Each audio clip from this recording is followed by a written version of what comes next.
కర్నూలు జిల్లా బొల్లవరం విప్లవ భావజాలానికి పుట్టినిల్లు.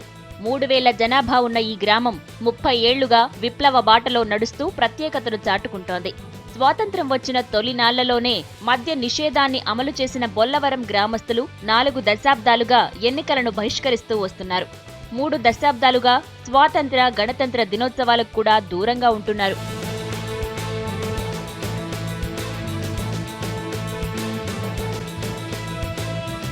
గ్రామస్తుల్లో మార్పు తీసుకొచ్చేందుకు అటు రాజకీయ నేతలు, ఇటు అధికారులు ఎన్నో ప్రయత్నాలు చేసి విఫలమయ్యారు. ఈ ఏడాది కూడా విఫల యత్నాలు చేసినా గ్రామస్తులంతా ససేమిరా అంటూ వేడుకలకు దూరంగా ఉన్నారు. గ్రామ ప్రజల్లో చైతన్యం రాలేదు ఇంతవరకు.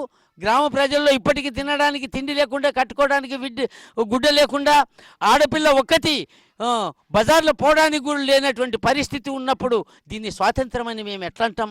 అందుకనే స్వాతంత్రం ఎవరికి వచ్చిందంటే ఆ బూర్జువాలకు, పెద్ద పెద్ద పెట్టుబడిదారులకు, కోటీశ్వర్లకు, లేదా పెద్ద పెద్ద కాంట్రాక్టర్లకు, సంపాదించుకున్నటువంటి వాళ్ళకు వచ్చింది. వాళ్ళ మేడల మీద స్వాతంత్ర సంబరాల జెండాలు ఎగురుతున్నాయి తప్ప గ్రామాల్లో ఎక్కడన్నా ఎగురుతున్నాయని చెప్పి నేను అడుగుతున్నాను. ఓవైపు దేశవ్యాప్తంగా జెండా పండుగను ఘనంగా జరుపుకుంటుంటే బొల్లవరం గ్రామంలోని విద్యార్థులు మాత్రం సెలవు దినంగా పాటించి ఇళ్లకే పరిమితమవుతారు.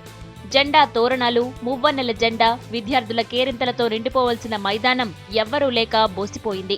ఏ మాత్రం ఆనాడు ఆ స్వతంత్రం నాడు కోరినటువంటి పెద్దలు ఉన్నారే, వారు చెప్పినటువంటివి ఇంతవరకు కూడా అమలు కావడం లేదు. బూర్జువా వర్గానికి మాత్రమే స్వతంత్రం వచ్చిందనే ఉద్దేశంతో నిజంగా ఈ రోజు వరకు కూడా నిజమైనటువంటి స్వతంత్రము, నిజమైనటువంటి పేద సాధకు అన్నీ మనకు కోరుకునేటువంటి వసతులు కానీ, వైద్యం కానీ, విద్య కానీ ఎలాంటివి రావడం లేదు. కాబట్టి మా గ్రామం అంతా కలిసి ఇప్పటి వరకు కూడా ఐక్యంగా ఉంటూ బహిష్కరణ చేస్తూ ఉన్నాం. నిజమైన స్వాతంత్ర్యం, ప్రజాస్వామ్యం వర్ధిల్లే రోజు వచ్చినప్పుడే ఏ వేడుకలైనా జరుపుకోవాలని తీర్మానించిన గ్రామస్తులు అదే ఐకమత్యంతో ముందుకు సాగుతున్నారు.